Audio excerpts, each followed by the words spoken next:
Should be about 4 seconds, and we're live, apparently. We are live.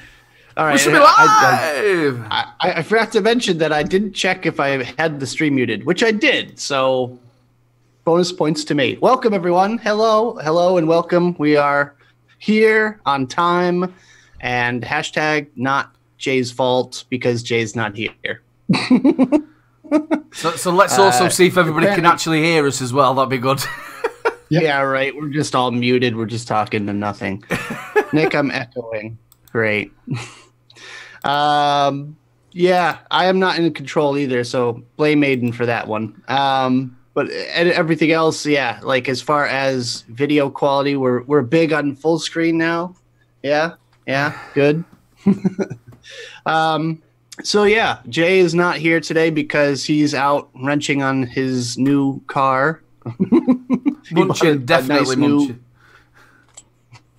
You got a new banger, and he's got a probably what was the issue again? No brakes or something? Yeah, his back brakes are gone. Having to replace the servo or something. Or the master cylinder, is what you call it here. His back box are playing up, apparently. That's what he gets for buying a 500-pound car. But in either case, yeah, we are all here, and we are going to have some very interesting discussions tonight. We have some good topics. I'm excited for these. I don't know about you guys. I'm even excited that he's working and we can actually talk. Yeah, well, there you go. That too. So let's go ahead and get started here. Mike, if you'd be so kind, could you do a few shout-outs in chat, if you would? Yeah, let's just get scrolling again. Start from the top, might as well. All right. So, what's up to James McDonough, Vape the Bunny? Hi, Bunny. Bunny. We've got Alan Young, Matt Chandler, you cheeky fucker. We have Alana Mead. How you doing, hun? We've got the Chunkmeister, Dire Thing, Yankee Vapes, Puffing Billy. That's what my mum calls an e-cig, a Puffing Billy. Yep, we've got Jonathan Owens, Gavin Evans, more Vapor Bunny, Davin, Bunny. 1989, Tempestus. Where are we? Claire Truella. 12 Vapor. What's up, dude? We have Graham, Mr. St. Cunty McFuckoff. Love that name. Love that name. Same. We've got Simon Scott, Stevie J, Katie Oski. We got this motherfucker right here. That's another one I love the name of. Same. We have Darren Rhodes. And we've got David the Salford Vapor. What's up, Dave? Fucking hell, he's dragging this segment out, isn't he? We have 12th Vapor, WGD Vapes. We've got Ronnie Campbell, Street Sleeper 4. We've got DreamerMoney.com, which I love that. Colette, Dave Colette. M1989. All right. So, what are we going to start with? Yeah, we're going to start with the little buffets, as we call it. So, The buffet. I guess I'll go first. Yeah, you go first. I'll go first. I'm already talking. So, first, I'm rocking all purple mods today. I'm having a purple weekend here. First one is the lovely Defiant Designs TS triple with the Recoil Rebel on top of there. Inside the Squonk bottle, I've got some Limo Rush. This is one from Canada that I picked up at the Purge booth. These guys were there. I don't know the name of the company. I don't even think it says it on here. It's all in French, damn it. Next one I have is the Warlock's Hammer. This bad boy right here with the green screen on it that shows my battery life. And I've got the APOC on top of there.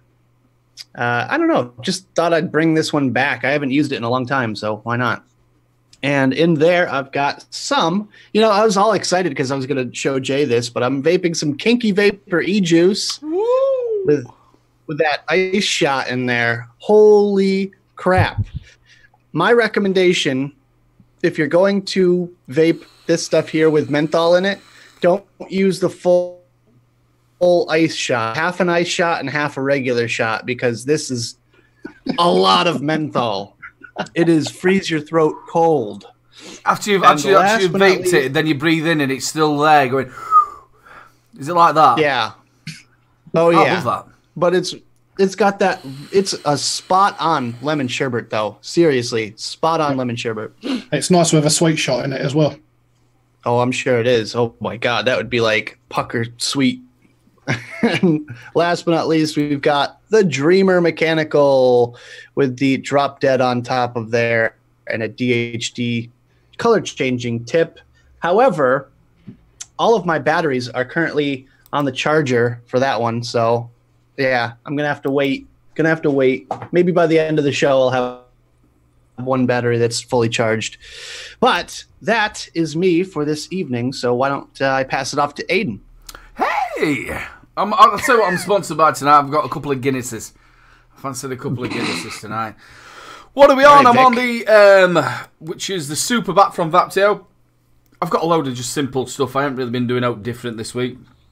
The Super Bat by Vapteo with the Freemax Mesh Pro. Still rocking this. It's absolutely corking flavour. And in that, I've got some Butterboy, which is really nice. It's butterscotch vanilla custard. Really, really nice. If you can get hold of some of that, it's really, really nice. You can also get it in your vape mail. Also, on the Captain from Vapteo, I have got, when I turn it on, some Lick Juice. This is a Drip Dab. It's a bit like them Sherbet Dib Dabs. Again, I've been rocking that. About 70 watt. Really nice device, this. I like it. Not too keen on the tank. It's the Paragon tank. It makes a right whistle. There was a little story at when we were at the London Vape Show, Nick, wasn't there? When somebody, we'll mention no names about who it was, but somebody was trying to show us that you actually can press the button below the button and it auto fires. And while doing that, just cracked the entire screen. So we all had a bit of a good giggle at that. I am rocking. It will not mention any names. Devil Vapor. He's a good mate of mine. I'll get away with it. We've got the Infinite with the FP. It fits lovely on there, and I'm rocking it with that. I tell you what, there's some cloud vapor and nice taste coming off of this FP. My actual review's out tomorrow of this, because when it got sent to me at the beginning of the month, I went on holiday for 2 weeks. So my review of it is out tomorrow. I've done all the up and closes and bits, so you'll be able to see mine tomorrow. About the 800th that's been out, I think. But yeah. But is yours on the way, Nick, soon, or? I still don't have one. They didn't send any of the first batch to America, or maybe like 1 or 2 or something. But yeah, I'm in contact with them, so eventually I'll get one and I'll review it. But no one knows me for being the guy that's first for videos. Like, I'm the guy that does it like a month after, when it's not even like hashtag relevant anymore. But I'm a bit like that. And I've been a little preoccupied too. But go on. Anything else? And this is a bit of the chubby vapor. It's the pastel iced fruits. It's from Exceptional Vapes, and I've been rocking that since it came in. Absolutely beautiful. Like I said, I've got that on the FP. Nick, I did want to mention something to you. Obviously you've got the Blaz Mango and all the Blaz sort of stuff. Is there a company over in England now sort of took over a franchise of that, or do you know anything about that? Right, well, no. I was watching a video the other day, and something called, I did write it down, but I can't find it. Vapor something over here in the UK has got Blaz Mango, and it's called Vapor Somebody, and they've called it Blaz Mango. Really? Yeah, I'm gonna have to find the name out of it. Just reminded me while we were talking about it. After the show, I'll talk to you, and I'll remember what review I was watching, and it were on there, and I thought, you can't say that, Blaz Mango. It's Nick's juice, that. Well, big copyright fight. Laws. Well, that'll be fun. Yeah. Don't make me come over there. Twice. Yeah. Well, it's a bit like the police over here, though, isn't it? You know what I mean? The police over your place, they'll get guns and stuff like that, and they'll definitely shoot you if you run away. Our police go, look, stop! Or we'll shout, stop again. It's not the same thing as it is in America, is it? Right then, over to the wonderful Mike Mex Reviews. What are you vaping on this week, brother? Well, the usual one to start with, the Enforcer, with the drop dead on the top.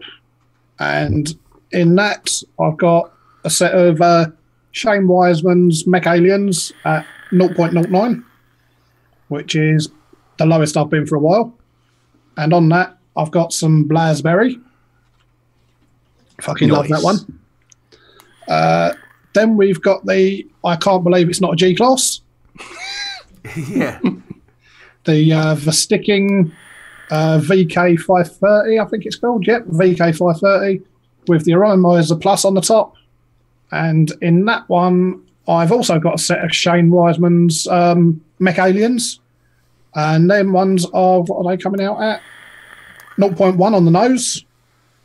And in that one, I've got some 6 Licks Liquid Gold, which is a really nice blackberry, apple, and raspberry flavour.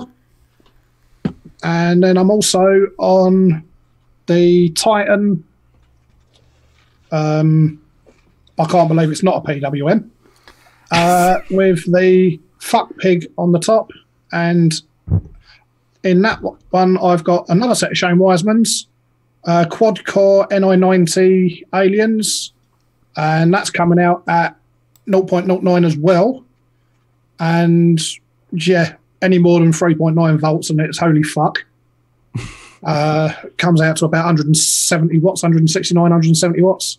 And in that, I'm still using the Bearded Lady, which is the strawberry milkshake from the London Vape Show juice competition. Fucking banging stuff. Can't get enough of it. Well, I deserve to win, apparently. Yeah. Fucking gorgeous stuff, that one. That's the 3rd bottle I've gone through now. So, nice. Yeah.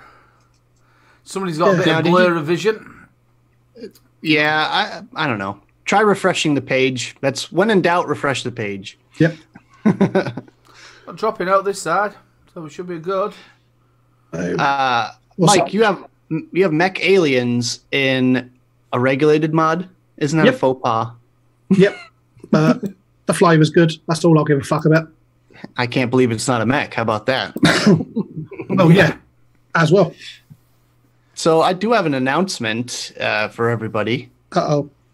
No, it's a good thing. Don't worry about it. Tomorrow, I will be launching my brand new website. I finally made a website. People have been telling me to do it for years, and I finally have done it. So some things I'll be explaining, because I'll be doing like a live stream tomorrow about this on my channel. Probably pretty late your time.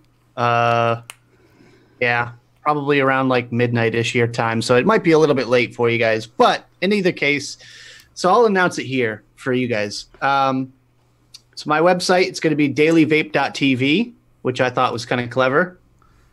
And I also have dailyvapetv.com if you feel like using that. I don't know. There's no difference. They go to the same spot. I will have my main video, like my newest video up there right on the main page. You can shop for merch right there. And I will have all of my videos embedded so you can go back and watch. I will be no longer posting links to products in my video descriptions. Everything is going to be moved over to the website because YouTube is a bitch and it really does not like links to buy vapor products in your videos. So they've been kind of on the attack lately. So I'm going to kind of preemptively just take all that off and then move it over to the new platform there. So what's your plan? Obviously, sorry to interrupt you. What's your plan in your videos to make them go over there? You're going to say in the video, if you want to check where you get this from, go over to my website and yeah, great I'm just going to just link right there. First thing, dailyvapetv.com, and click that link. Go over to the video page over on my website because that's where I'm going to have all the links. and that way it's kind of like the dailyvapetv.com is going to be like the central hub for all things Daily Vape TV. I'm going to be announcing my projects on there. I'm going to have more merch eventually. I'm going to do hats and stuff like that. At the moment, I've got some coffee mugs. I've got some T-shirts, hoodies, long sleeves, that kind of thing. And all of the prices across the board have been dropped. So not only are the starting prices lower, but I will be also doing coupon codes for not only the patrons, but also the Cloud Crew members on my Facebook group Facebook group. So that gives you more incentive to join up. And I mean, all it takes is being a member of my group and you get 10% off in the store. And if you're a patron, you get 20% off, which is going to be pretty sweet there. Nick, is this right that just say somebody bought a T-shirt from you, that T-shirt is actually going to go into that very place where you are sat now, and you're going to touch it with your fairy hands and put it in that packet and ship that off to them? Is that true? At the moment, no, because I'm doing drop ship shirts, but that's really the only way I could have it so that it's internationally shipped. You know, it just makes more sense. But I did switch companies that are doing it, and it should be a little bit better quality and still cheaper. So all in due time here. Eventually, that's another thing I wanted to announce is eventually I will be doing special runs of certain things. So basically what I'll be doing is putting a Google Doc on my website, which will, I can link to, and you guys could go and, sign up for the exclusive merch or whatever. So if I do like a one-off shirt, like you'll have to sign up for it. You sign up what size you want, all that. I'm going to be getting it made locally and then shipping them out myself. So there are plans for shirts that I will handle. Does that mean that one will actually have your fingerprints on that shirt? Yes. Oh, you kind of worry me. Want. That's what we want, people. The girls are going to go mental. I'm pretty sure you searched my hotel room at the London Vape Show and picked up beard hairs. Like I've got his DNA. Yeah. No, I just pick up the raw crumpets. That's what I pick up. I didn't have a raw crumpet this time around. Sat there with your DNA swab. Yeah. It's actually the perfect membrane. You can actually just put the whole thing in a petri dish and grow a new me out of it. Yeah. Stick it on the side of a mouse with just your ear. You going offside of it. Come on, Mickey, let's go. We're fine. So I also have a link. It's going to be like a drop ship thing from Vape Mats, where you can get my Vape Mats right from my site now too. So you could get those. And what is it? Bill Burns said he wants a bigger Fresh Build Friday mat. I'm not sure if you got the 11 by 22 inch one or the little mini one, but it's unfortunately the big giant mats are no longer available. So that kind of sucks. But Katie Oski wants your stray beard hairs. Well, if I just kind of comb through it a few times, there's one right there. Look, there you go. You can have that one. Who remembers? Can you remember we were on one show and one girl just randomly come out that she had a really nice dream about you once? About who? About you. I think really? It was Natalie. Somebody called Natalie. And she said that she had a really nice dream about you, and it took us a while to work out what she'd been dreaming about you. I think it was Natalie. Somebody Natalie. See, that's what triggers it off, you see. While we're thinking about your beard hairs and what people will be doing with them, if they want to collect them. And it came back about Natalie's dream. Does anybody else in chat remember that one? I think it was one of the first shows I ever did with you. Natalie's dream. Nice to see you, Bill. So, have we done with all your merchandising and? Yeah. Shameless plugging. I know. No, it's good, mate. It's good. Like we said, you're just over 30,000 now, aren't you? Oh yeah. I hit 30,000, and I said it's time. It's time. Congratulations I get my own for the 30,000. Nice one, dude. Nice one. My own little home, my own little spot. Yeah. Online. You're right. Well then, Aiden, if you would be so kind, do you want to introduce the topic? Well, last week's topic that we're getting to tonight. Yeah, well, we obviously we sort of like got towards the end of the show last week, and we sort of like missed the topic. We was going to do it roughly about 8 o'clock, but you know what we're like. We started rambling about loads of different other poop instead of the actual question. So the question was, what was it again about the bricks and mortar? Is there a difference between bricks and mortar? Sorry, I thought somebody was shouting there. Bricks and mortar shops and online. Does it affect the bricks and mortar shops? Is that right, Nick? So I put the poll question out last week. Where do you mainly shop? You know, brick and mortar shops or online? And you know, these poll questions constantly surprise me because I'm expecting like certain results, right? Like going into the whole argument, I'm like, everyone's going to say they shop online. Everyone that's a hobbyist vapor and really enjoys the online community knows better. You know, they know everything is cheaper online. Why would they ever shop in brick and mortar shops? So I was actually kind of surprised by the results, which I'm trying to bring up right now, but my internet is very slow right now for some reason. It's actually right here.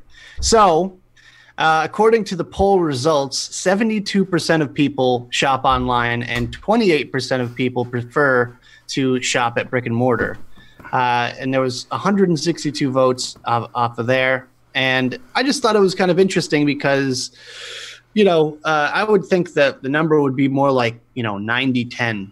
But I guess it's all if you have access to a brick and mortar versus shopping online. What was the percentage again? I had to just go because somebody was shouting next door and it sounded like they were in my house where he wanted it in the doorway next door. That's what put me off.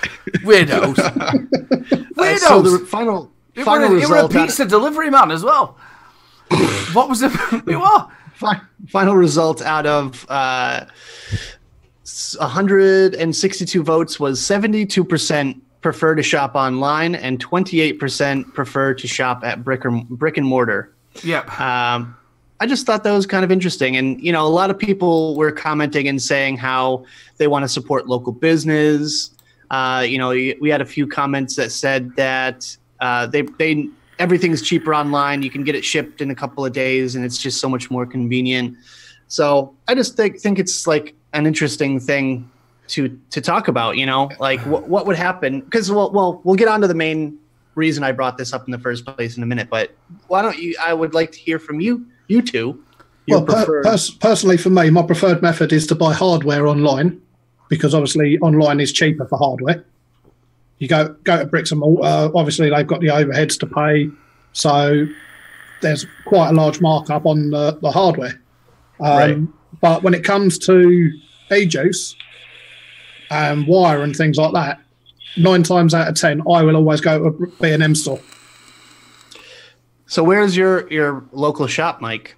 My local shop is literally 5 minutes around the corner from me. Nice. But I've got... in my local area, I've got 7 vape shops. Damn. Yeah. 7? I've got 4 in Slutton. Where? Slutton. Place I need to visit. Yeah. Yeah, so there's 4 in Sutton. There's 2, I think there's now 3 in Wallerton. 1 in Carshalton. I've got 2 in Worcester Park, 1 in North Cheam, and I believe there's another one that's not long opened up in Rains Park.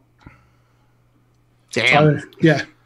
Wow. Well, I live in Doncaster, and there's a hell of a lot of vape shops around here. There's literally one about 4 houses down from me. It's on the corner of the shop fronts, and that's how close my vape shop is. I use online a lot. Obviously, being a reviewer, you get a hell of a lot of stuff sent, so you've got stuff that you're testing all the time. You find that the hardware that they get in and the tanks and the RDAs are normally around about 6 months out of date. The things that aren't... like we know what's coming out and what isn't coming out, and if you walked in there now for an FP or you went in there for the Heathen, the Dead Rabbit, or anything towards that way, what's just new coming out, it's not going to be in there. They've still got the older stuff in. The Juice Wise... Sorry, go on. Sorry, I was just going to say another reason I don't like buying hardware in bricks and mortar store is I don't like smock. You do find all of them do stock a lot of smock in there. Yeah, I mean, my local one for every for every one other company, like say for argument's sake, Asmodus or Geek Vape, anything like that. There's about 20 smock mods on the fucking counter in there. Listen, all right, I take offense to that, Mike, because I am a vape shop employee, as you may or may not know, and we really didn't know that. We once carried a 4-foot case with nothing but smock products. Yeah, but my point exactly. Since then, we are down to now we will only be purchasing the pod systems that they make because they're actually pretty decent. And the smoke sticks, just little V8 sticks. That's all we're going to be carrying from them. We're not going to be buying any more of their actual mods because they're all the same shit. Yeah. And when you say smoke sticks, don't you mean smock sticks? Sorry, whatever. Yes, a smoke stick sounds like something that the forces would use. I only say smock on this show because you guys just argue with me. I say smoke on my channel, so suck it. What's up, Francisco? How you doing, Phil? Suck it. What's up? It's the one and only Francisco Vaping with Vic. Nice to see you, sir. How you doing, Vic? Hi. Wait. It's a Sunday. It fucking just is. hold up what you're drinking. Hold up your beverage there, Aiden. It'll lure him over to your house. Oh, he loves a bit of Guinness, Vic. He likes a good old Guinness. So, yeah, all right. As far as vape shops versus online goes, I see a lot of people actually, Vaping Irish said 90% is in the brick and mortar and 10%, the other 10% is wire. So he only buys his wire online. And I can get that because vape shops just don't really want to carry the wire because a lot of times there's just too many options. There's stainless steel, there's nickel, there's titanium, there's Kanthal, there's nichrome 80, there's all these different sizes. How is a vape shop supposed to realistically stock all of that, you know? And it's like those type of people that build, that are avid builders, it just makes so much more sense and it's so much cheaper if you go online. Like, I'm not even going to argue that point at all from a vape shop's point of view because we can't keep up with that. We stock pre-made coils, you know, we stock a few things of wire, but that's about it. So, I mean, yeah, you got to balance it. You know, you kind of got to balance it out. And I saw Katie Oski said that she buys her hardware online because it's too expensive in vape shops. Yep. Which can definitely be true. However, you know, there's has to be a markup. And in the online community, they're competing against each other at this point. Yep. You know, just like go ahead, Mike. For argument's sakes, take the sticking, right? Shop prices in the UK is going to be about £60-70. Might even be a little bit more than that. I know that online over here it's probably going to be about £50-55. I got that from China for $68. Shit. That's not bad at all. Big love to my big brother who's out there solo. Love you loads, bro. Nice to see you. Hope you're okay. Give me love to Jan. The thing about the thing about our vape shop, what's quite low to me and Mark have been there quite a number of times. Again, it's like I said, it's massively expensive, but I do go there and get little bits of coils that I want, bits of wire if I wanted it. Even if I've run out a bit of cotton and I'll go and get a bit of bacon cotton. But I also do nip in and talk to the bloke. And he's a really nice lad, so I nip in. I might not necessarily buy something, or I might just buy a bottle of juice that I don't particularly want or need, but just to help along the way. I sit down there and I talk to him, tell him about what news coming out, and have you looked at this, have you seen that? And that's most of it. But if you go into Doncaster Town Centre, there's a number of them. You've got the VIP, then they've got like one stall, and then they've got another one, which the VIP is connected to the Vape pod system, aren't they? You know, they were at the London Vape Show, Nick. Yeah. The VIP. We don't have that tobacco company. I don't think we have over here. Yeah, well, they're here in England, and they're connected to the Vape pen as well. Then you've got your normal bricks and mortar stores. There's a couple that I wouldn't go in because half of them do not know what they're on about. And do you know another thing that I don't like about bricks and mortar stores, which is a real bugbear of mine and has been for a lot of years? Do you know if you go into the store and you've got a little bit of money that you want to spend, and you look around all the tanks, mods, and whatever else, nothing's got a price on it. So you go in and you think, well, how much is that? So you have to start asking this person every single, how much is that? Oh, I'm so sorry. You need human contact. Yep. Yeah, no, but you imagine if you've got a little bit of a budget in your hand. Just say you've got 30 quid and you're looking for a bargain, but you don't want to have to keep asking the same person, well, how much is that one? How much is that one? So why don't you just say, just say to him, I've got 30 quid to spend. What can I get? You know? Yep. And they'll go, bloody nothing in this store. And you look an idiot. I was always brought up that if you have to ask how much something is, you know you can't afford it. They were brought up in Lebanon. Personally, I just think it looks tacky if you have prices on everything. I don't know. I just think that would look tacky. It may be fine for people who are a little bit forward, but you could be there all week saying, well, how much is that? How much is that? Yep. But I will tell you, like, vapors, people come into my shop, right? And they go, well, I want something that can give me a good cloud, but I don't want to spend a lot of money. Right there, I'm like, okay, budget. Like, I've been a salesperson, since forever. I've been in retail sales pretty much my entire life. So I know how to sell, right? You find out what their kind of price range is. For that person, you're not going to recommend them a G class. You're not going to recommend them like a super high-end med. Oh, well, this thing is perfect for you here because, it's fancy and this and that. They don't care. They want to blow clouds, not spend a lot of money, and not have something crazy overcomplicated. So you kind of put them into like a budget range, and then you start from the bottom and work your way up. I've been the same as you. I've worked for a lot of time as being a singer for 20 years, but in between that I've sold some right stuff, believe me. And I totally agree with you, but you will get a different type of customer. Not everybody is as confident and quite happy to walk into an environment. It's like when you walk into a next store or if you walk into a River Island or whatever, and that first person comes straight up to you and go, can I help you? And you're like, no, I've just come in to have a little look. I might buy and I might not buy. I might not even want to talk to you. I might want to just have a look at your products and see if it fits what I want. Not everybody wants to have that quite human contact. And I think they lose a lot of sales when somebody who might be a timid person walks into a shop and goes, I tell you what, I want to have a look how much that RDA is or that is, but there's no price. So that means I've got to... And I'll tell you another big thing about vape shops, especially in England, I'm not quite sure about in America. You've normally got a group of lads that are stood next to the bloke who's behind there, his homies, turn up and have a bit of a vape and talk about what's happening. So that sort of like puts you off as well. I don't know if you get that in your vape shop.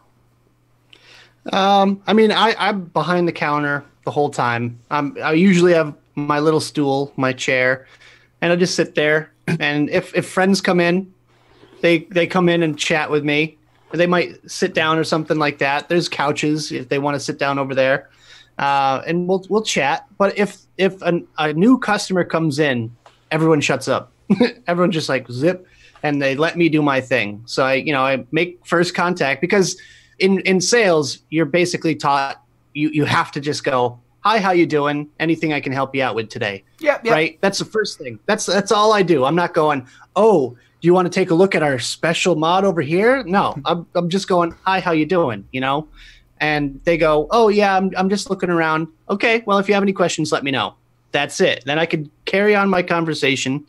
And then if they have a question, they just go, yeah, by the way, how much is that, bottle of juice there, So that's just like, that is retail sales 101. Make contact with them. If you ignore the person, if they walk in your shop and you just carry on your conversation, they're going to walk out because they're being completely ignored.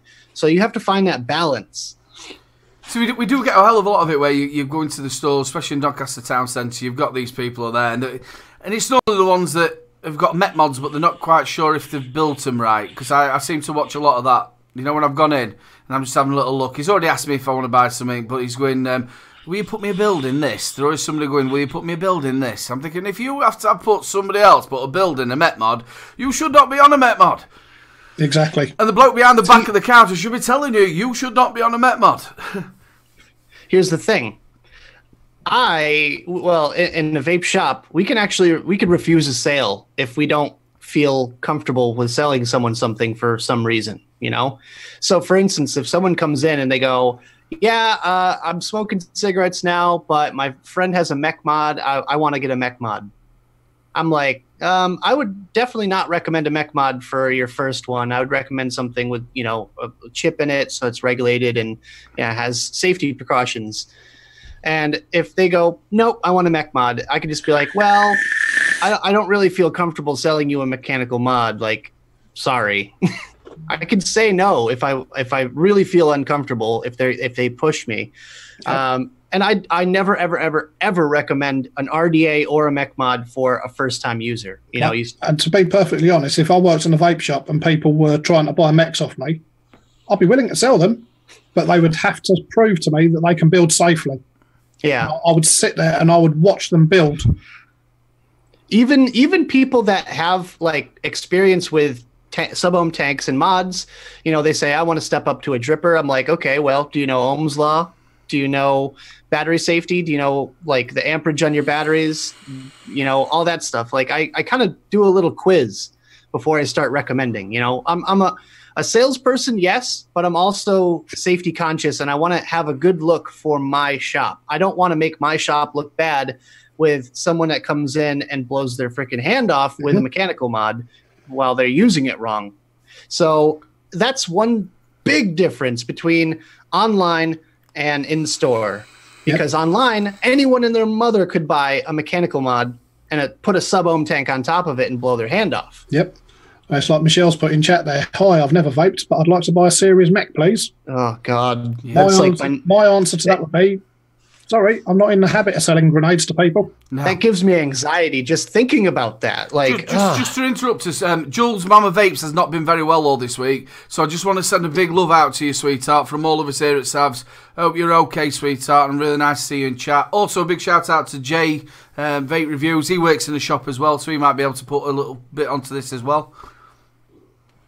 Yeah, and I love the commentary, and you know, that's why we have these sort of discussions, because I want to engage all you guys in chat right now and kind of get your opinions on this, because obviously we have, you know, all of us are vape reviewers, and you know, we do get a few things in for free, and we still end up shopping here, there, the other, you know, other places for various other things. Like I still have to buy some stuff, you know. I'm not completely immune to buying products just because I do vape reviews, and I'm very conscious of where I buy my products and where I shop.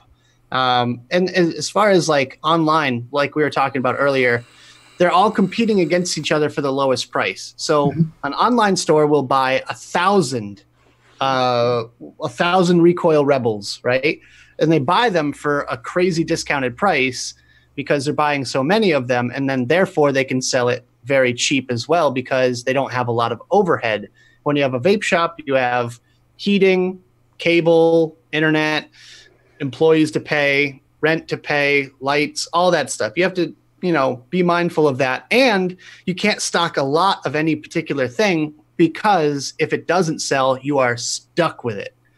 So it's kind of like one of those things where if you go into a brick and mortar store, you know you're supporting a local business, you're supporting a mom and pop kind of thing, like an operation where it's just a couple of people that decided to open a vape shop, and it's not a big corporation. The other big thing about obviously getting into your own local vape shop or a vape shop that you like, you get the product there and then. You're not waiting 2 to 3 days. Could be a little bit longer if you're getting it from abroad. You're getting it there and then. But I will stand by what I said at the beginning. It's just a nightmare when you walk into a shop and it's just full of clouds, and he's got his mate stood there, and you're thinking, I'm in the wrong place. Well, I usually try to keep the shop pretty clear of vapor too. Like we have an exhaust fan that we use, and we get rid of all the residual vapor in there. And I don't really just stand there and blow clouds. Like I'm not that type of vapor anymore. I used to be like the cloud chaser and all into cloud comps and stuff like that, but I'm really not anymore. I'll just kind of like pick it up, take a puff, put it down. You know, I'm more into my conversation with my friends, if anything. And that's kind of like, I guess, one area where I kind of struggle because, you make the contact, and then you tend to go back to your conversation, and then you know, they don't feel like they want to interrupt you, and that's kind of the issue there. Here's one for you, Nick. Have you actually got any horror stories you could tell us about what people have walked into your store and like sort of the batteries have all been chipped and half not there? And come on, let's give us a couple of stories of what you've had.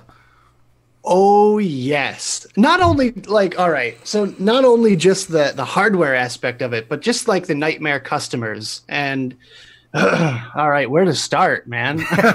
Well, all right, we'll start with the horror stories with batteries and everything. So you know how like the Relo 3 battery systems, right? Yep. You want to use a married set of batteries. You want to purchase them at the same time. You want them to be in good condition.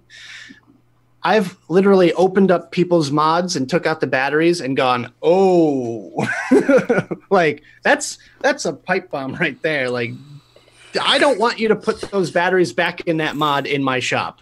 Like, if you insist on using them, you can't be in here. Like, I don't want you to leave without brand new batteries. Let's put it that way. Like, I don't care what I have to do. I'll give you one of them for free, but please just buy new batteries because those are horrible. It's just, ooh, some scary ones. Like, I had a customer one time literally take the wrappers off his batteries because he thought they were just for shipping. I thought it was just for shipping. Yeah. What? Yes. He took the wrapper completely off his batteries, and I opened it up, and I'm like, oh, whoa, whoa. Like, I was like, okay, don't move. Like, I just put them on the counter. I'm like, okay, leave them there. Do not touch them. Like, we give away free battery wrappers. Like, if anyone needs a battery wrapper, we'll just give them to them. So I'd like took a couple of battery wrappers and just like put them over the batteries just be like, okay, these are safe now. It's okay. These are relatively safe. So I just had them there. I can't do it for you here because it's a liability issue. Just like we don't do builds at the shop either because it's a liability issue. But I put the wrappers over. I gave them new insulators and everything. I'm like, when you get home, take a hairdryer and just hit that on hot, and those battery wrappers will shrink down and you'll be fine. But holy shit, do not use that in my shop. He took them off when he went out. What's he fucking on about? They're only for wrapping. Oh my God, I had a panic attack. So that was like one real nightmare story. I've had another customer who... First contact, you know it's going to be an interesting customer when the first thing they do when they come in is go, I was just down the street at the other shop down there, and those guys are assholes, and they wouldn't do this for me. They sold me this, and I'm like, uh-oh, here we go. Yeah, I'm ready. And yeah, so we got her sorted out, and everything was good. You know, she was happy. She left. And like the next time she came in, it was nothing but issues. I don't know what happened to this thing. The tank came off and blah, blah, blah. I'm like, what did you do to this thing? It looked like it had been through a war or something. Like, I don't know how you do that much damage to a mod in the week or two that she was not at the shop. She had like the USB port was broken. The coil was blacker than black. They're like, it was disgusting. The glass was broken. She chipped her drip tip. The whole thing was scratched all to hell. I'm like, it looks like you were just kicking this thing down the street as soon as you left the shop. I don't know how that's even possible, but they wanted the money back. Well, she's like, this thing's a piece of shit. I'm like, no, because I've had customers that have had those for years. And that's like not even a thing with them. Like, it should last you a very long time if you take decent care of it. But yeah, that was another nightmare. And I still occasionally see her from now and then. And like every time it's like she buys a new mod, destroyed. Buys a new one, destroyed. Never, ever, ever has a good vaping experience. And I feel really bad for those people because I want them to have a good vaping experience, you know? But it's almost impossible because they just can't take care of it. Please, if anybody else in chat or anything like that has got any stories that you know about yourself, please go over to the Facebook page and also the Instagram. You can stick it on there. Get yourself over to the Facebook page and tell us about it. Tell us what you've heard about or what you've seen yourself. Because some of them are absolutely amazing. Or email us, super awesome vape show at gmail.com. At gmail.com. There we go. So I want to hear from you guys. Have you ever experienced anything like from the other side, or any vape shop horror stories where the person behind the counter is a nightmare to deal with? There's plenty of vape shops like that. So I was just going to say, there's plenty of vape shops where the people behind the counter are nightmares. Don't know what the hell they're doing. Look like they're people that are just out of school, you know, and all they're interested in doing is making the money. They're not interested in the safety side of anything. Yeah, me and Mark went into a shop once and we were talking about battery safety and that. And we asked for some insulators. The person behind the back of the counter didn't even know what an insulator was. So how can they be sat at the back of a vape shop and not know what an insulator, you know, the bit obviously that fits at the top, and not know what it is? So me and Mark explained it to it was actually a lady, we explained it to her, and then we sort of like went out the door. The other one was I was in the shop when somebody was talking about actually wanting somebody else to come and work in the shop. And their exact words, the owners were, we don't want anybody who knows what they're on about.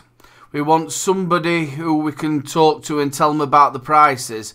Because if somebody knows what they're on about, they're going to sort of push people to different products, not the ones that maybe we want them to sell.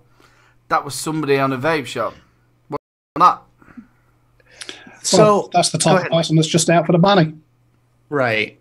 That I hate that. And I mean, occasionally the boss will say things to us like, oh, push this juice line or something like that because we make more money off of it.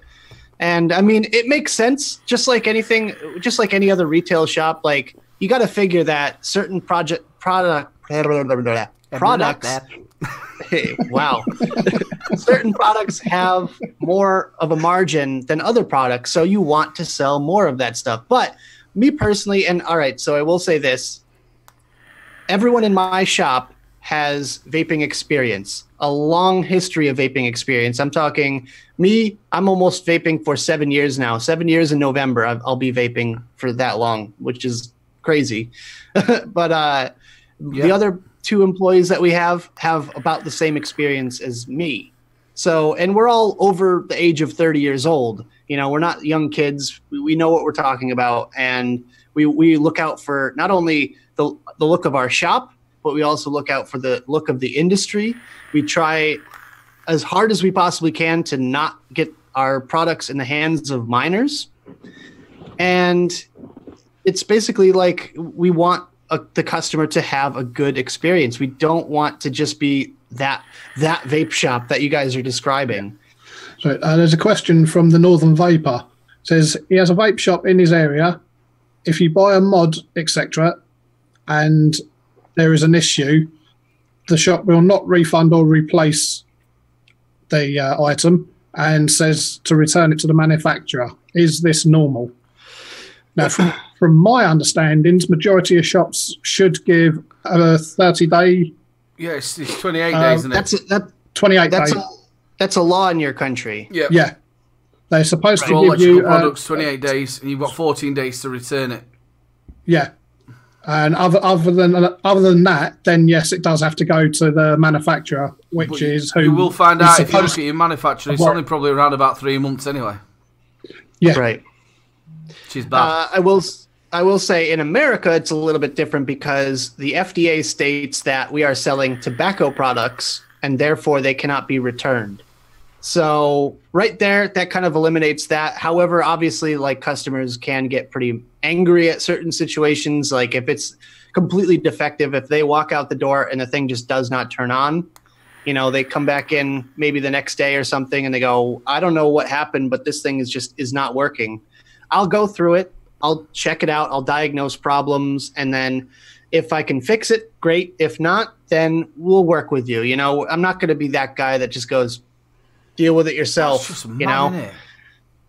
But 6 months after the sale, if you come in and say, "Oh well, this thing stopped working on me," I can't help you out there. Unfortunately, there's nothing I can do. Like, try to go to the manufacturer, but it's broken. You broke it. I don't know. I don't know what to tell you. And especially, we've had nothing but issues with Smock products. I'll tell you that much. I'm surprised you brought them in a suitcase.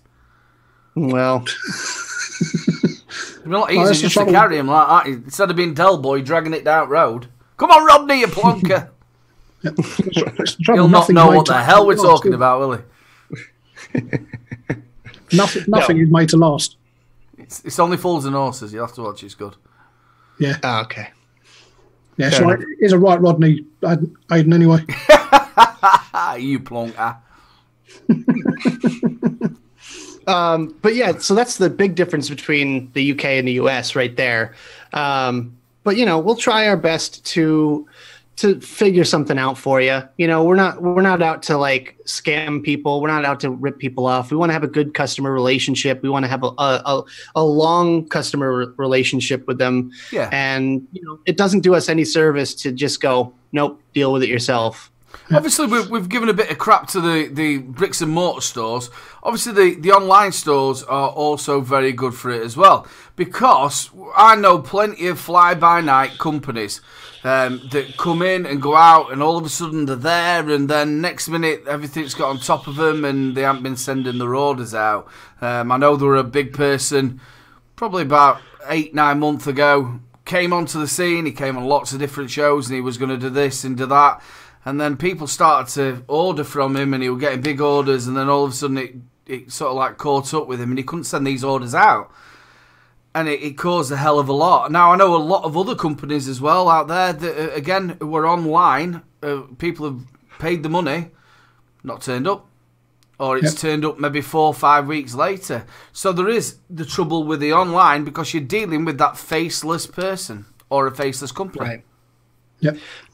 I was going to say earlier, when you were talking about prices in the shop as well, we do have a chalkboard with a bunch of deals on it. You know, not every single price in the store, but a lot of stuff we have on that chalkboard, so that people can walk in. If they don't want to talk to me at all, they can look up and go, okay. And then they go, oh, what it says on the board that you have this, and I can go, oh yeah, it's right here, you know? Yeah.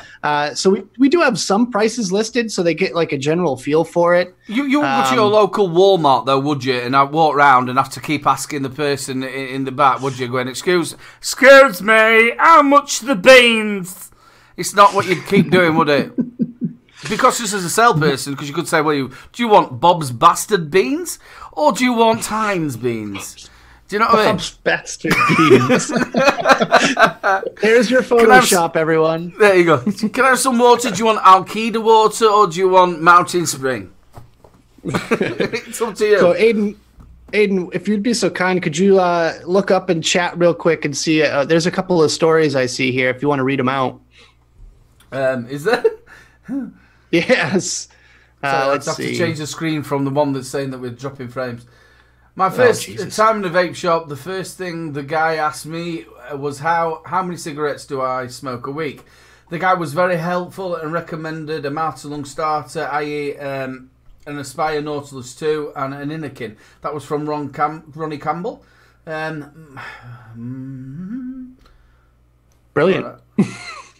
That was a good one, wasn't it? It's all right, I'm going to go up the chat. Did you see any that took your fancy, Nicholas? Oh, I see how it is. Let's see. Northern Vapor said, I've never had a problem personally, but I've heard from friends this is what they have been told by the shop. I'm in UK. Wait, what was this? What? Must have been a follow-up. See, it's not that damn easy, is it? Yeah, hold on. Wait. Oh, here it is. We have a vape shop in the area. If you buy a mod, etc., and they... Oh, no. Okay, no. That was the earlier question about the refund thing. Let's see. You talk to yourself now. Yeah, I do it all the time. But yeah, like online, it is. It's a bit hit and miss, and you need to be asking people and going on to forums and stuff like that to see if these companies that you are buying from are actually reputable. Oh, right above the one that you read was one of my local shops are really annoying. He knows what he's on about, has good liquids, and is a connoisseur of beards. Yeah, Poggy's like that, isn't he? It's not proggy, Sounds is it? like Poggy. Poggy, yeah. Proggy. Yeah. When I first met him, it were quite funny that because we were like, "What did he just say he was?" I'm a prognophile. I said, "What? What are you?" He says, "I'm a prognophile." So anyway, because we couldn't really hear him that much, we were actually in a vape meet. He went, "Yeah," he says, "I'm a lover of beer, a lover of beers." That's what I thought he said, a lover of beers. So we come back home and I went, "That's a strange name for a lover of beers, isn't it? A prognophile." I says, "You know, it's very close to that other word that we can't really say." So my wife, looked it up and we found out it was a lover of beards. So the next vape meet that when we met up, I went, "Proggy." I says, "I know what you mean now. Do you love beards?" He went, "Yeah, that's what I said." And that's how we did it. Dead. So we have another one here. It says, Joseph Michael Ray Sr. I went into a vape shop the other day. I had a Purge Twisted mech with me. I was looking for some juice. The guy behind the counter didn't even know what a mech was. He tried to sell me an Ego pen. Ooh. Wow. Yeah. That's when you just turn around. He goes, "This thing is going to hit super hard." Lethal Coils, that's it, brother. We actually had an email come in. Let's go ahead and check this out because we don't really get that many emails. So if you guys, want your story read out, email us. Yep. Nick is a very lonely person. I am. I don't get enough emails a day. He says, this is from Gavin. He says, "A guy at work recently told me he'd bought a Frankenskull original for $5. Yeah, right. And some 30 Qs. Wait for it. 35 amp batteries. I tried to tell him, one, the Frankie is a clone, and two, 30 Qs are 15 amp, but he insisted the guy told him it was original, and what did I know about batteries because it says it on the wrap. I feel for him because at some point he's going to have a bad day." Ooh. That's a very bad day. Right. And here's the thing, all right? If you've ever had a bad experience at a vape shop, don't stop going there. Go in and start educating the customers about it. If it's that bad, and if they're trying to tell you that these batteries, these 18650 batteries are 40 amps, just be like, "No, they're not. They're 20. You'll probably get kicked out. Start a leaflet drop. That's what you want people. Stand outside going, "There's nothing about battery safety." Start marching with a great big fucking sign. Do not leave it. You don't know what he's on about. The 20. But, just like you were saying earlier, Aiden, there are horror stories for online shops as well. It's not just, the retail side of things, the brick and mortar side of things that's maybe not the greatest. It's also the online thing. So I wanted to talk about this real quick. I know you guys aren't dealing with the FDA or anything, but us here in the States, our FDA commissioner just came out and said that we need to combat the youth use of these products. And a couple of ways he proposed that is banning online sales and banning flavors. So here's the thing. If we were to ban online sales, how many people would that eliminate from the potential to purchase these products? How many people don't have access to a local brick and mortar? Quite a few, I'd imagine. Quite a few. I just want to go back to that thing that we were talking about last week, and probably the week before and the week before that. Where's the democracy in the point where you're stopping from somebody being able to buy online? And how weird is it? He must have been listening to us last week on our show, because I said to you, well, I'll tell you what, if the flavour ban sort of comes in and it's really, really bad, will you be able to buy stuff from Europe on the internet? And we went, yes, we'll be able to do that. Well, now he's saying that, no, we're not going to be able to do that. We're going to ban any vape sales on the internet. Well, if you are listening, you're a complete and utter fucktard. Yeah. I highly doubt it, but anyways. That's an FT. Instead of an FP, he's going to come out with an FT. There you go. So, all right. So on one side of things, all the vape shop owners are going, "Ooh, yeah, ban online sales. That would be perfect because we stand to make more money." Mm-hmm. On the other side of things, my argument would be that obviously this is going to cut off like our hand here because we can't have people don't have access to the products that we have to offer, and it's a life-saving technology. We all know that. Mm-hmm. And imagine if I'm trying to think of something like anything that you normally shop for online, right? Just besides vape related things. Imagine if you could only go into a brick and mortar store. Like how many times a computer part or something like that, your local store is not going to stock it. So you have to go online. Imagine if that was the case with vapor products. It's okay, well, unfortunately, I can't get my favorite juice that I like, and my local stores don't carry it. So you're either going to have to switch flavors or you're going to quit vaping, potentially. So I just think that's the stupidest thing in the world to even propose that. But and a lot of people are rejoicing because, vape shop owners would be in the money there big time. But how could you actually do it? You'd have to put a filter on your Google and all the other bits and all that. You couldn't look at these stores. Isn't that a little bit like North Korea?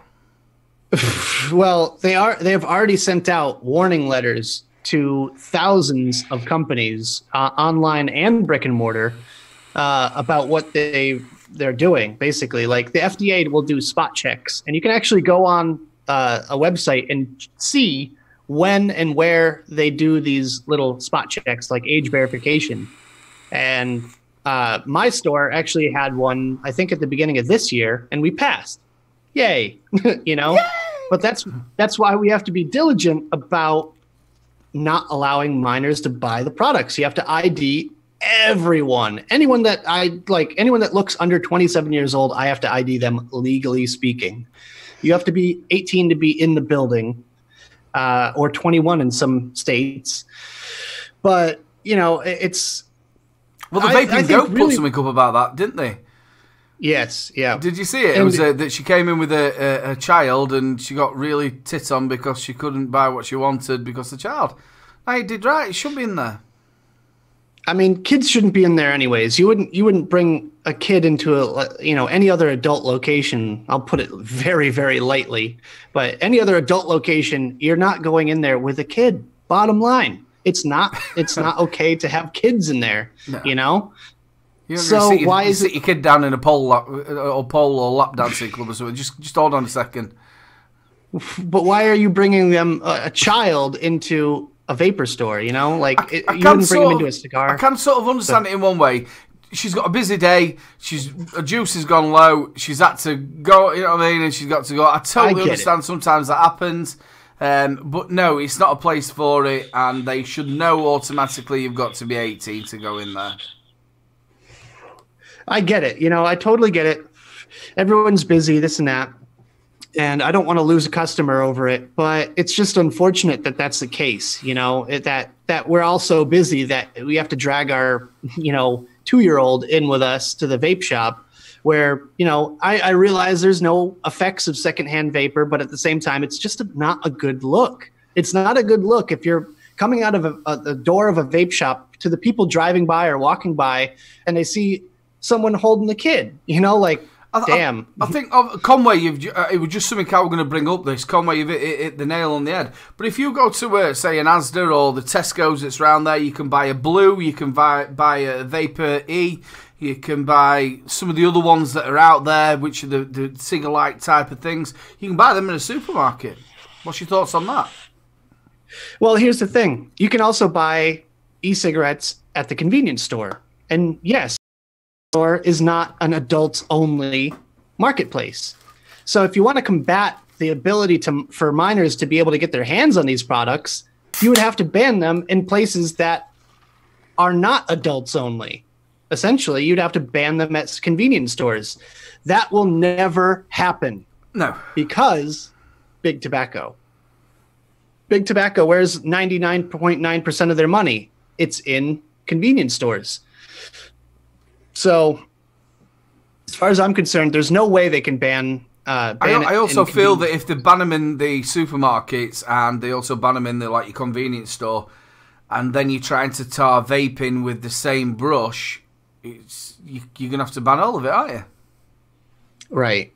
So there's no way that's going to happen, which kind of leads us to the idea that they're going to ban flavors, which is even worse. Like if you had to take one or the other, obviously, like we would want to ban online sales because we want our flavors, but it's not a one or the other sort of situation. And I feel like a lot of the American reviewers and everyone over here is kind of painting that picture like, oh, online sales or flavors, pick one, and it's not the case at all. It's we have to do something about it. Here's two things that we're proposing.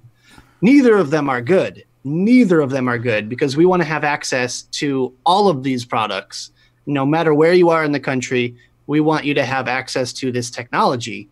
Nick, you got a question there. What about a smoker that started at 13 and now is 4 years on and wants to switch? You'll be 17 now. It's illegal. Yeah. Sorry, it's illegal for you to smoke and it's illegal for you to vape. I have to go by the law. And until that law is changed, there's nothing I can do for you, unfortunately. Like, look, I feel for kids that started smoking. I started smoking underage. You guys probably started smoking underage. And there's no perfect solution to that. If that was the case, then talk to your parents about it. Say, listen, I really want to quit smoking. I've heard of this these vapor products, and I want to be able to quit. And I don't want to do anything with medication. I don't want to do anything with patches or gum or anything like that. They want to vape. Then send a parent in, have them buy you a Juul. Don't bring the kid in with you because I can't say yes to that. I can't do it. The law's the law. I can't do it. And Mobro said it perfectly just there. There's a right and a wrong way to do things. Like if a lot of times when the minors come into my store, they come in 3 or 4 at a time. One of them is over the age of 18. So the first thing I do if I suspect anyone is underage, I go, I need all of your IDs. Well, we're not buying anything. Well, you can get out of my store then. If you're not buying anything, you have no reason to be in here. I love that bit, though. The law is the law. The law has been the law forever, hasn't it? And I know when I was a kid, I was drinking at 15, 16, and I wasn't supposed to be. It's one of the big things that we always talk about. I know it's very hard to say this, but if somebody had started smoking at the age of 12 and then sort of realised, hold a minute, I want to stop, yeah, where would you want them to go? Where do they go? I mean, it's not... Are they allowed to go to the NHS, like us, like the stop thing, and are they allowed patches? Can they buy patches? Is there or can they have gum? Yes, you can buy patches, gum, all that stuff, the quit smoking aids with a parental consent in the US. I had a little bit of about the UK. Research for that. To be honest. You would go into a store and you have to have a parent. I think it's as young as 15 or 16, I want to say. I don't think you can go at 10 years old, like, Mom, I want nicotine patches. All right, Billy, come on. Yeah, exactly. Oh, my God.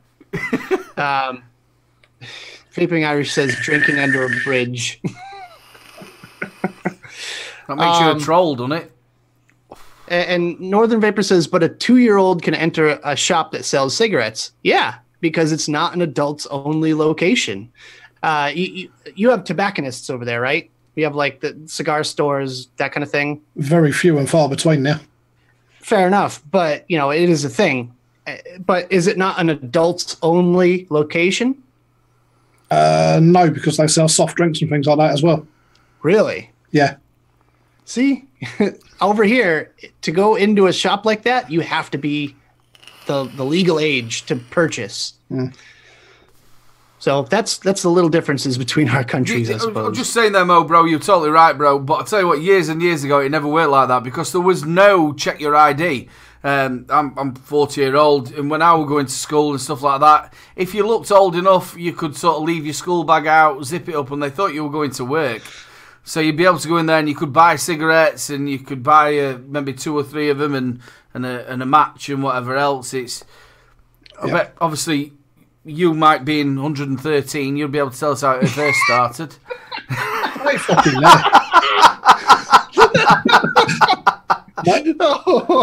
Yes, I did start when I was at school. The first cigarette I ever smoked, I was actually 6 years old. Jesus. I didn't actually start spying them myself until I was 11.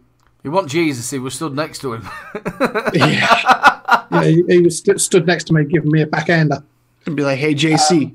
But yes, where I used to live, my local shop used to sell singles for 10 pence a cigarette. A lot has changed since, I've been around too.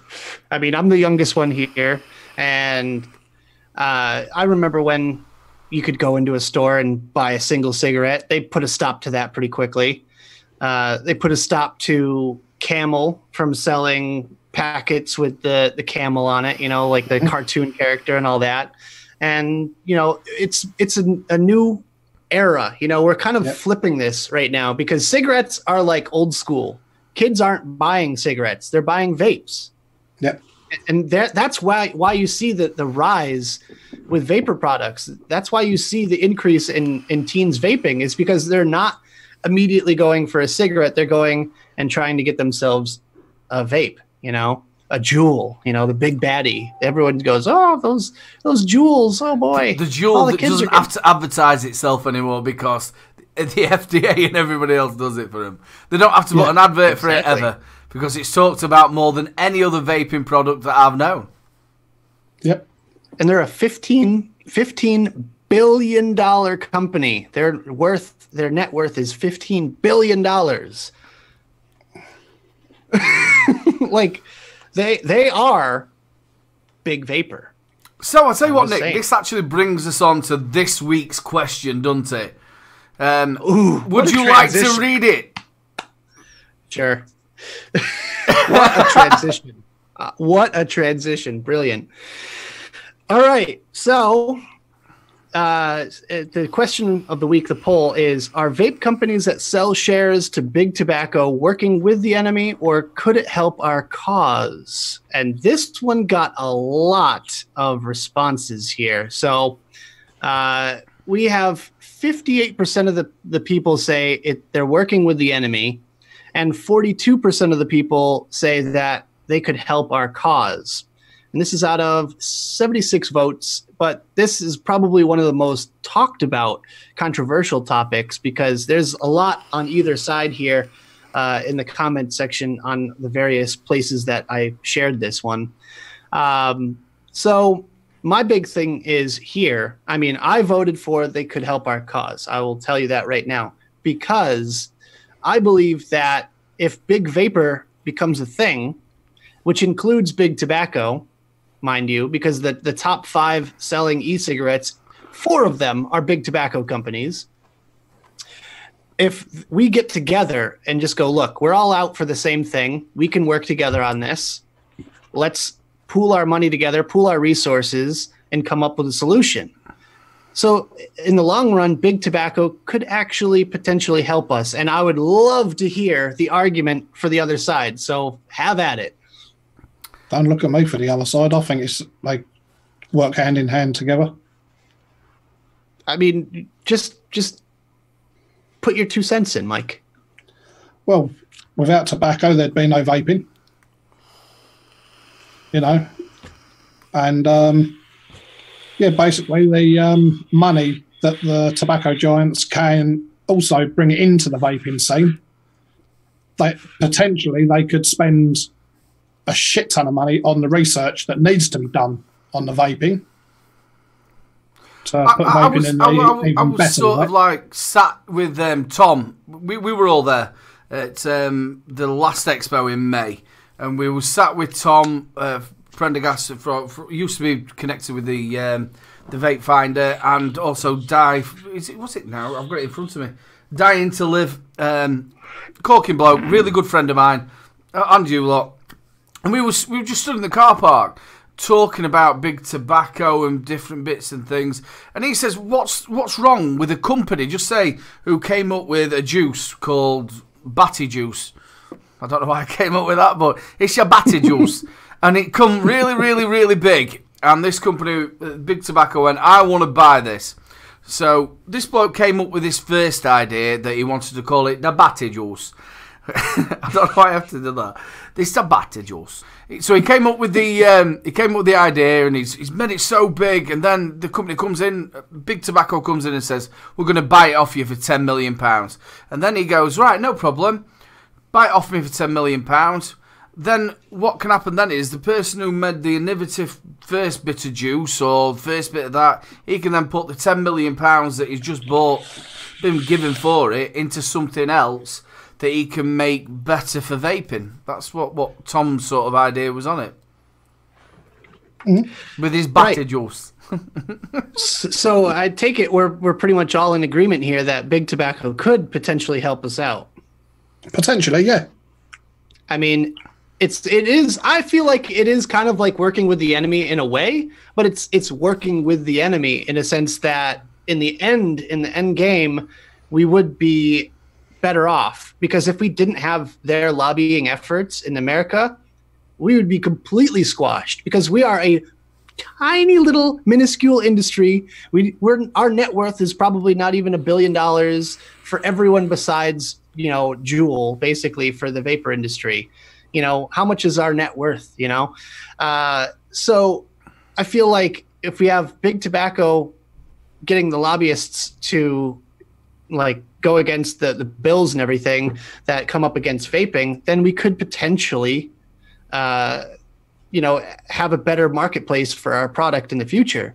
But is it a sacrifice? Yes, it's definitely a sacrifice, because we don't want to have to work with Big Tobacco. But bottom line is they have the money. They have all the money. And we're just sitting here like, we need to do something. We need to do something. I think a lot of people out there are thinking, Nick, though, is about that as long as it's not the IQOS. Yep. As long as it's not that sort of big tobacco coming in there like IQOS. Yeah, it's exactly what Biscuit has just put in chat.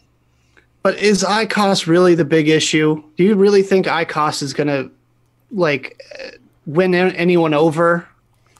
You have millions of people that smoke cigarettes. The people that come in and are weary of vaping, how weary are they of sticking a cigarette into an electric toothbrush? I totally agree, but on one side I don't, because the thing is they still want to smoke the cigarettes, and if they think they can get away with smoking a cigarette, especially here in England, inside, say, a pub, a club, or somewhere where they're not allowed to do, and these sort of talking around, well, it's a bit like vaping. Remember, we was told at the expo in, I think it was October, when IQOS first come around, was that it was 95% safer than smoking. That's what me and Mark and Orion's Braces were told.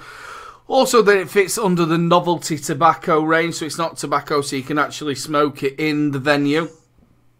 This is the sort of stuff they're pumping out to people. What the hell is novelty tobacco? I would imagine it comes under snus and them ones that blow up in your face. Waka waka. Here's looking at you, kid. So here's my thing, all right? In America, we cannot. They cannot make health claims. IQOS cannot make health claims in America. So therefore, it will not take off. I'm sorry. It won't happen over here. Whoa. They're in England. It could take off in England. Or UK. Well, stop them. Stop them from being able to make health claims. If they're telling you lies, they're completely lying to your face if they claim that it's 95% safer if they don't have proof to back it up. And not just the Royal College of Physicians that say vaping is 95% safer. I'm talking about proof that what chemicals are released when you heat the tobacco, all of that. I want to see data sheets. And it's all bullshit. They can't prove it. Well, the thing is, though, is we can actually make health claims in our, if somebody come into a bricks and mortar store and say, they could actually go, well, I'll tell you what, vaping is 95% safer than smoking. But again, it's a concession, though, right? If your country said no more health claims across the board, vaping or IQOS or anything, no more health claims. Would could potentially help you, I guess, in the long run, because then IQOS wouldn't be able to take off. And yeah, but then you're also not being able to get the message of that it is 95% safer because you're not allowed to say it. And I tell you what, why are people telling us what we're allowed to say? That's the bit that really cheeses me off. Whether it's your country or my country, the Royal, which were the first people who came out and said that smoking was bad for you. They've come out and we know the NHS and other big companies such as like Cancer UK, all them have come out. Should be able to tell people the truth. Don't hide it just because you've got the cash in your pocket. Here's the thing. So if I work at a pet shop and you come in and you say, I want a dog, and I hand you a cat and say, here's your dog. And you go, that's a cat. And I go, no, it's not. It's a dog. You're going to throw a fit about that, right? So what's the difference between that and like vaping and smoking, right? They come in, they go, I want a vape. And you hand them an IQOS and go, there you go, there's your vape.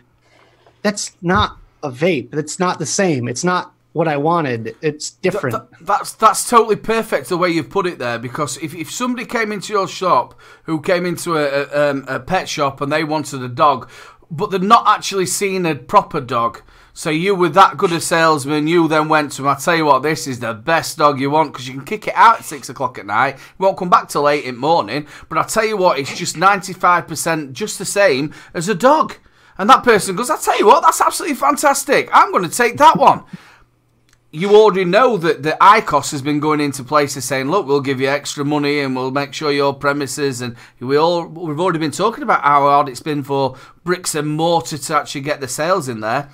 IQOS are telling things that are wrong, but that is being then brought back onto their website and also bricks and mortar stores. Well, I love the way you put that. And Vaping Irish says it's 95% safer than a dog. I don't think a cat is safer than a dog. That's for damn sure. Well, in fact, a cat's brainier than a dog.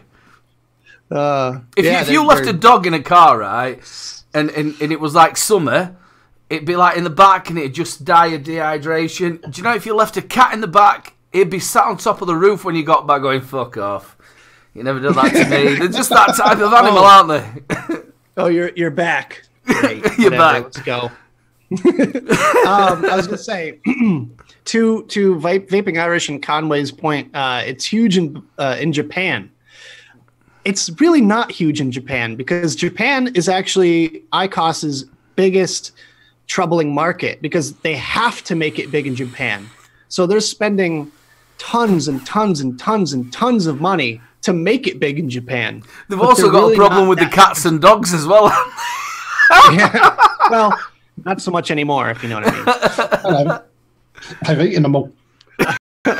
So basically, in Japan, it's really not that big of a thing. They're making it out like it's a big thing over there because they want it to be a big thing because that is their first big demographic that they need it to take off. And then for the rest of the world, it will be basically vilified, essentially. If they can make it happen in Japan, then they will be successful across the world. But they are struggling in Japan. I read a paper on this a couple months ago that said they are spending billions over there to try to bring it to the Japanese market, but they're just not really accepting of it. They're just going, nah, novelty tobacco. So novelty tobacco. But somebody was just saying there about big tobacco. If they did buy out the I can't remember what I called it now, but we'll call it Chumley's bum. If they did buy that out as a actual juice, you'd have to sign a non-competitive contract, non-compete. Non-compete. Yeah. What you've got there is you've got £10 million. You don't have to just go down and do a juice line. You'll be on there for doing a mod or something else. You've got money then to play in the vape community. What's that word that I can't say? Innovative. Innovation. That's it. Innovation. Hey, I said it. I'm getting better at this shit. Wow. Innovation. That's what we want in the vape community. Innovation, new products, new thinking, new way rounds. And if you can get £10 million for something that you started off with £10,000, Start something new. So, or get a the pet shop. The reason I brought it up in the first place is because this is already happening. Cosmic Fog sold 40% of their company to Big Tobacco. And you're talking about one of the massive brands here in the States. They sold 40% of their entire company to Big Tobacco, which means they still have control over it. But that Big Tobacco is pushing them into all of their other retail outlets, i.e. convenience stores. So now you can go into a convenience store and see Cosmic Fog instead of your traditional Blue Views, Mark 10, all that, all the traditional e-cig-alike kind of devices. Same is true with a few other massive companies over here. They're selling their shares to Big Tobacco, but they're kind of doubling down because they're still retaining control over the company, but at the same time, they're having the backers of Big Tobacco money. That is massive.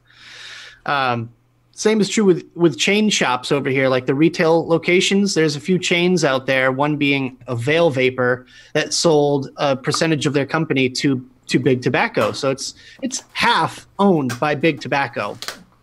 And, what if that happened over there in the UK? Like, what if Philip Morris International just decided to come in and buy out Jay's shop there, Vape and Juice? They have 20-something locations, and now it's half owned by Big Tobacco. They would have ICOS in every single one. Yeah. I mean, thoughts? Yeah, you're totally right. It'd be a shame. I thought Mike were talking then. Yeah, no, it would be a shame. But as I said again, to be honest, the vaping industry does need the Big Tobacco money. All right, so picture your local brick and mortar shop, right? Mm-hmm. It's probably, on the smaller side of shops, we'll say.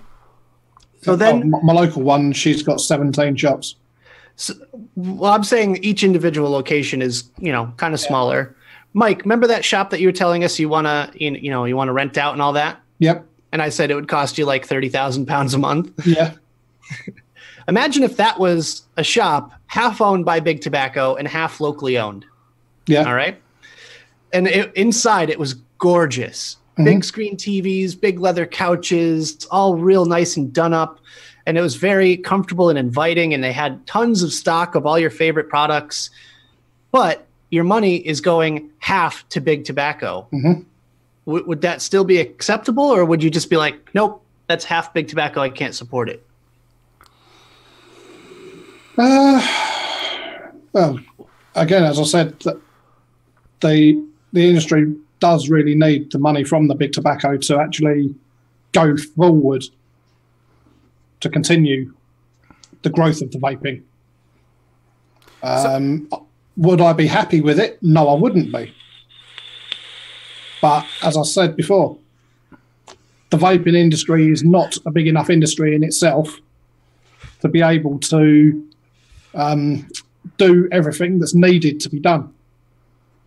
If that shop was coming to us and they said that everything that I could sell in that shop was all to do with vaping, no IQOS and nothing to do with cigarettes or anything to Big Tobacco, and then they also promised that all the profits that came from my store went to innovation of other vaping products, then I would actually go, yeah, this is not bad at all. I think it's a good deal. As long as the money went where it should go, which is back into vaping, and as long as I wasn't pushed to put anything else but vaping and not like the IQOS type of things.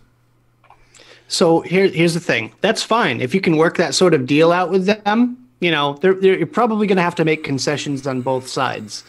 But let's say, for instance, they come in, you strike that deal with them. They say, all right, look, we'll give you the profits. We'll give you the money towards innovation. We'll put the money towards advocacy and all that. But we want to have IQOS in your store. No cigarettes, just IQOS. I wouldn't go for it. IQOS. So that's the line. That's the line. See, with me, IQOS has got its own place. Harm reduction, it's like the NNA. That's what they go for, which is harm reduction. Totally backing it. I think IQOS, if it works for somebody and it gets them off the stink, isn't it? And even if it's just 10% better than a normal cigarette, then that's up to them. But IQOS has got no place, or that heat not burn, which is really, has got no place in vaping. It needs to be separate. And as far as like, all right, so in your country, you have big tobacco companies saying they're going to completely stop selling cigarettes within 10 years, right? I'm not quite sure on that. No, I'm not. I don't know. That's something that we heard over here. No. That's Russia. Well, no, I swear it was the UK. No, so Russia have made it so that it's going to be illegal. Or this is what's in the run of it. It's going to be illegal for him to buy cigarettes if you were born in 2020 something. All right. Well, hypothetically, if you were offered that kind of a shop, right? And they said, look, we're going to phase out cigarettes within this whole country within 10 years. We're going to be all vapor products, vapor related within 10 years. Would you then work with big tobacco? Because essentially they would be becoming big vapor. I don't think there's a place for IQOS at all in vaping. It's its own thing. It's heat not burn, which does burn. And you still, I don't give a crap what they're saying. You're still actually smoking a cigarette, really, in my eyes. That's just how I feel. It's not part of vaping. That's what we're here for, is it? It's like having it right next to a nicotine patch and the gum. All right. So, all right. Ignore the IQOS argument for now. All right. I want to focus on just big tobacco's money, for instance, right? Especially over in America, because in America we have lobbyists that go in and, battle bills that are harmful to our industry. So if we had big tobacco, Blue Views, Mark 10, Logic, all those big tobacco companies fighting for our rights to vape, would that not be a good thing in the long run? And would we not want to support that? So what you're saying is that the big tobacco companies are fighting on our behalf as vapors against, obviously, the FDA and people like that, and they want to get involved in the industry. Is that what you're meaning? Right. Basically, they've always technically been on our side, because what we've been battling is for vapor bans and smoking bans. Like, a lot of times it's lumped into one because we are considered one product. We're considered one industry. So we kind of ourselves separated and said big tobacco. That's big tobacco. But in the long run, we are almost one and the same. We have the same end goal, which is to get rid of as many potential age bans, restrictions, taxes, smoking bans, blah, blah, blah. We don't want any of that sort of legislation happening. Again, this is where we're a little bit more lucky than, obviously, the United States, because obviously we're having the big NHS cancer research backing it, saying that it is 95% safer. We're getting a lot back in here, where I suppose over here with the FDA, you're getting a lot harder than what we're getting. And the main issue for us is we can fight legislation. We can fight bills, but we can't fight the FDA. I mean, outside of court, we would have to sue the FDA if we want to fight them, which is stupid, because the FDA is a separate entity that has full control over food and drug. So essentially they can ban vaping tomorrow if they wanted to. Yeah. Literally, they could do it. Will they? No. But they're going to put as many possible restrictions on us that they can without getting sued, essentially. It's really bad for they're putting every obstacle they can put in the way for it to not work. Oh, yeah, absolutely. Are you kidding? They're setting us up for failure. They're going to put us through testing that would require millions and millions.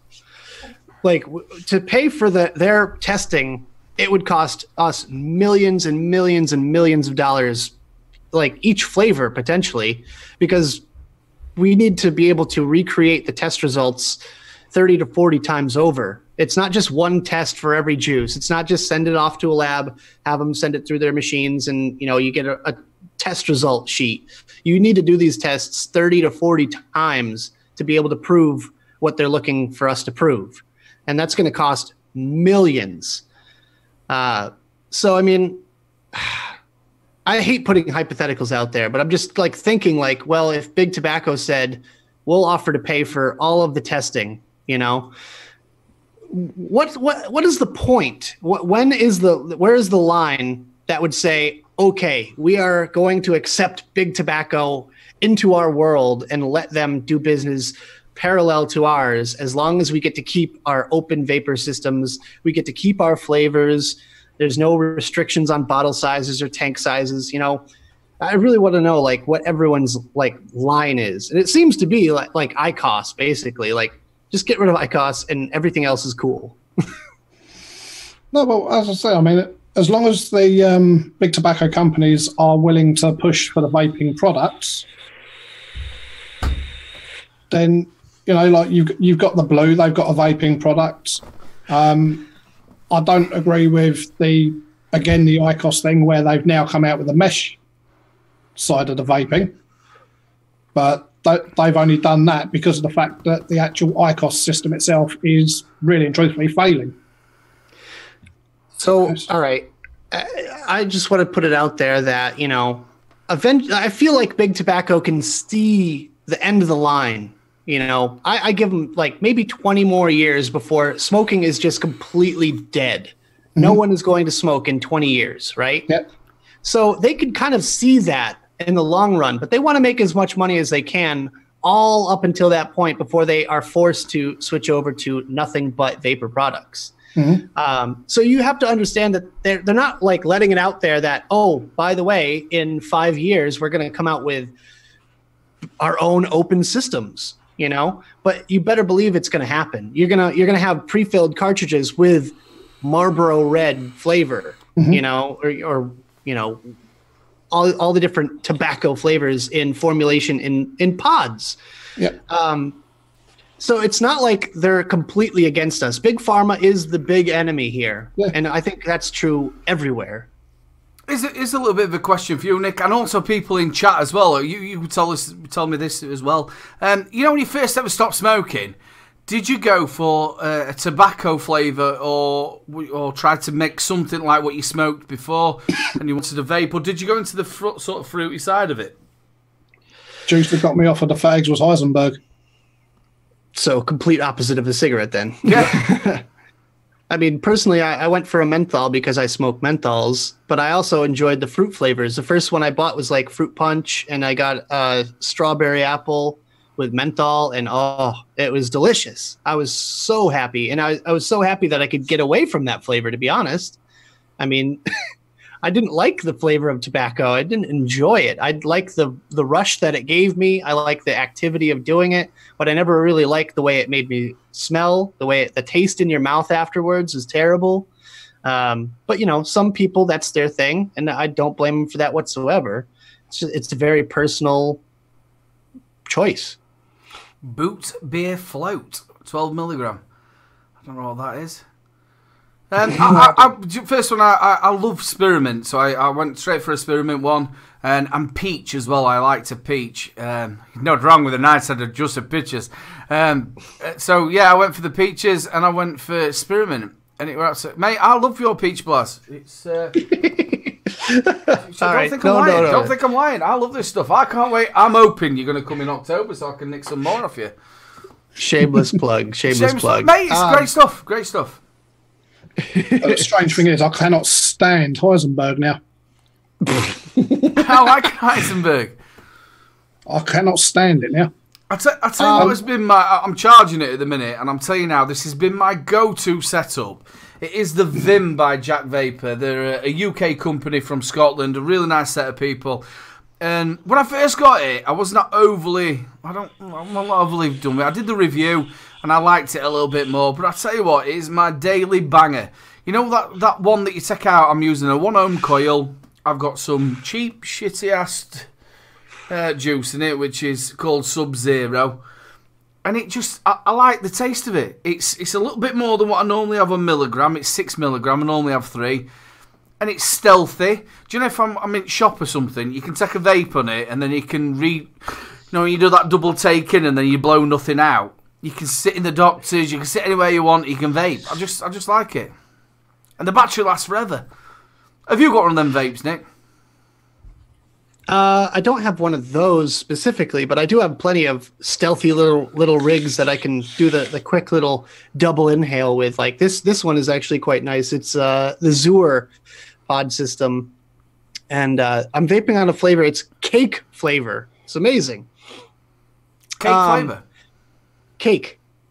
Yeah, cake. Is it a type of cake or?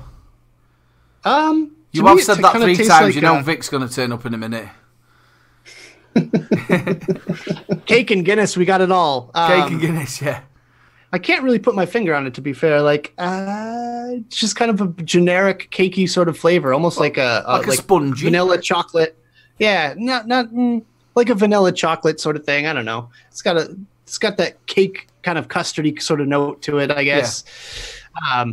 I wanted to give a shout out really quickly to Michelle Lynn, Dull Dime Mods. She was on the show for a minute last week at the shop that she goes to, where she just moved to in Philadelphia.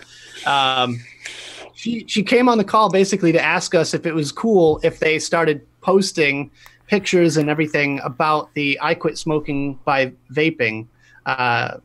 The little plaques that you see people, the pieces of paper that say I quit smoking with vaping using X flavor, juice. And absolutely go for that. I encourage all vape shops to do that because it also kind of subtly raises awareness to what's going on as well. Because people will ask about that in shops. So even my big bro did that. Solo me did it. There you go. He did. Yeah. It was a big thing once everybody stood there with the... Yep, everyone stood there with their piece of paper or iPad or whatever, and you had your flavor that you quit with it on there. So yeah, big shout out to Michelle Lynn for just raising the awareness. And now they're off and running. They're posting on their Instagram all their people, their customers holding up the signs, and they're going to be putting them on the wall. I believe it's shoot. Hold on one second. I'll get the name. They tagged me in a bunch of posts yesterday about this. E-cigs Don't forget, ladies and gentlemen, if you do want us to talk about any sort of subject or anything like that, the email address has been put out there. Also, let us know on the Facebook page, Instagram. Just let us know what you think, or if you want something shouted out, let us know, and we will stick it in there. Yep. And, so big shout out to Michelle for that. She's awesome. Michelle, good job doing your part, Michelle, and thank you for that. And we have a few minutes left here, so we might as well talk about this little kind of like topic. I don't really want to make a big stink about this, but Mike brought this up in chat, and I thought it was kind of interesting. I just read the article today. It says, vapors tricked into buying synthetic cannabis-laced product. Dun, dun, dun. This is from the Guardian paper over there, I guess. So I'm just going to read a quick little excerpt from it, and we're just going to have a little chat. So it says here, drug producers are capitalizing on the rise of vaping to sell a liquid form of spice, an illegal synthetic substance nicknamed zombie, to unwitting customers. Suppliers of chronic juice, which is being shipped into the UK labeled as a harmless e-liquid, refuse to disclose the ingredients, referring only to a patent-pending flavor enhancer, which I love. It's just, really? However, laboratory tests commissioned by the Observer found it to contain a strain of synthetic cannabis that was banned in 2016. The same chemical sprayed onto plant matter and smoked in cigarette papers was one of the so-called legal highs that came to be known as the zombie drug. God, buzzwords. The emergence of liquid spice is the latest chapter in a battle between law enforcement and manufacturers, which led to the introduction of a blanket ban under the Psychoactive Substances Act of 2016. And then it kind of goes on and says how, there was cases of people that have tried it and said they got addicted to it and had massive side effects and all that after the fact. But I didn't realize that was a thing over there. I don't know if you guys have any personal experience with that, or anyone in the chat. We have got such an epidemic in Doncaster, and there's other places as well up and down the country of this spice that the people are just walking around like zombies. And there's people like with their pants halfway around their ankles, and they don't actually collapse to the floor. They just actually sit down there in a crouching position, and they're like that. And it's around all the major cities, anywhere big.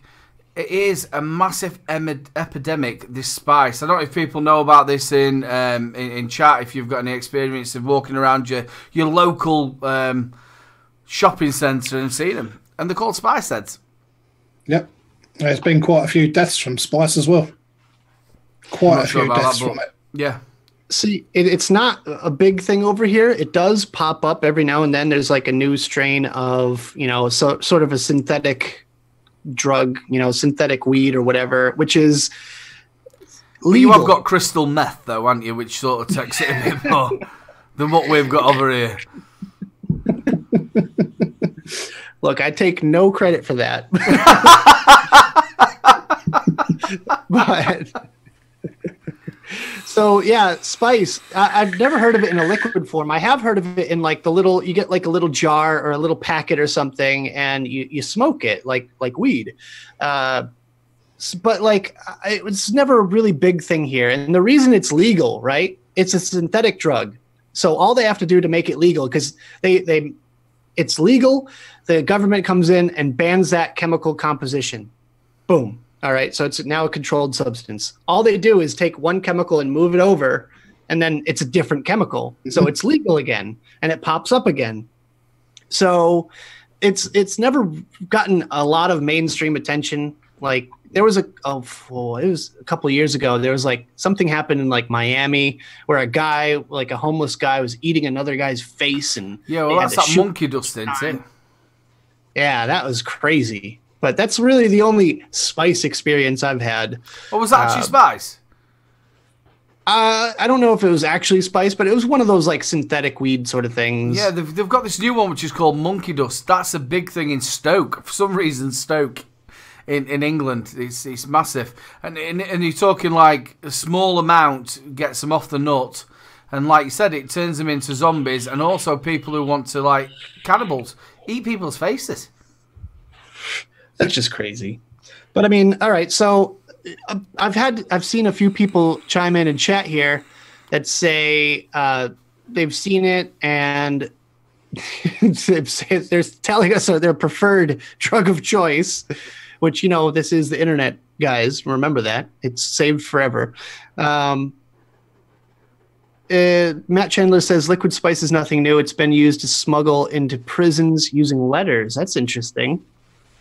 Huh. Well, they did that for years for LSD, didn't they? They used to send LSD-laced letters, and then people would lick it, and then they thought they were getting chased by Mars bars.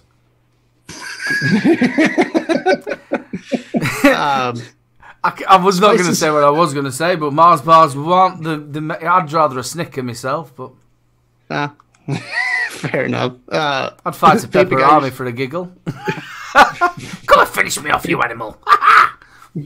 Vaping Irish says spice is also what Han Solo was smuggling in the Kessel Run.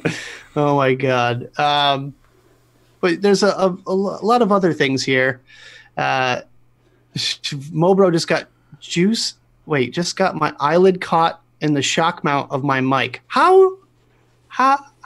No, never mind. Not going to go into that one. Nick. What? Where's your ball? That's how he got his eye caught. It was stuck in his mic. Whoever's mic will just leave right there. And someone else said, I can't find it in chat, but someone said that they've seen it and it has a weed leaf on the bottle. So how could you not understand that it's a drug or something like that? And yeah, I mean, we have something like that. Actually, it's funny because like I was in Florida, and we're at the hotel for Tampa Vape, VCC Tampa, and we're at the hotel, and this guy, like, we're just vaping outside. This guy walks up to us. He's like, "Hey, are you like a vape reviewer?" I'm like, "Yeah." He's like, "Yeah. I wanted to give you some stuff to review." I'm like, all right, what do you have? And he's like, oh, check it out. It's using like a synthetic nicotine substitute. And I'm like, okay, that's weird. And there was no milligrams on it. There was no labeling as far as like what concentration of whatever this substance is in there. And I was really confused because it's very cagey. He was very cagey about the whole situation. And I didn't know if it was like CBD, if it was weed or what, but I was not vaping any of that. Screw that. Again, Nick, again, we've got to go over to that other thing that we were going to talk about. We actually, well, I read on the internet, I don't know if anybody else saw it. It was mid last week, and it was about a gentleman who run his own juice line, and I can't remember the juice line, what it was, but it was a mall, and I'm not enough certain it was in America, because we don't call them malls. And he had a picture of so many different people, and what had happened was he found some out-of-date juice that he didn't want to use anymore or anything like that. He wanted to throw it away, and he had it in gallons. So what he's done is he's stuck it in the mall's dumpster. I'm doing how he actually said it because we don't have that in the UK. These people have gone and picked it all up. They've gone and rebottled it and tried to sell it. Out to date by 3 years. Out to date by 3 years. It must have been like black though. It must have looked like your Guinness. Yeah, probably, yeah. or after Guinness. That's disgusting. But they were selling it. That's messed up. What were they like? They put their own label on it or whatever? I'm nearly certain they did. If anybody else saw it, it was on the internet. It was on Facebook. And this lad was saying, yeah, whatever you do, if you see these people trying to sell you it, do not take it. We're completely 2 to 3 years out of date. Now that could kill people, that couldn't it? I don't think it could kill you, but it's definitely, one, it's probably not going to taste very good. And two, why? Like, they went through that much effort to bottle it. Well, no. Well, you think about it. You've got loads of gallons of it, and you've got it for free. And you stick it in a few bottles, or it might have actually come in bottles of his own. I can't quite remember the full story of whether it were in bottles of its own or if it were in concentrate. But he said he got quite rid of quite a lot.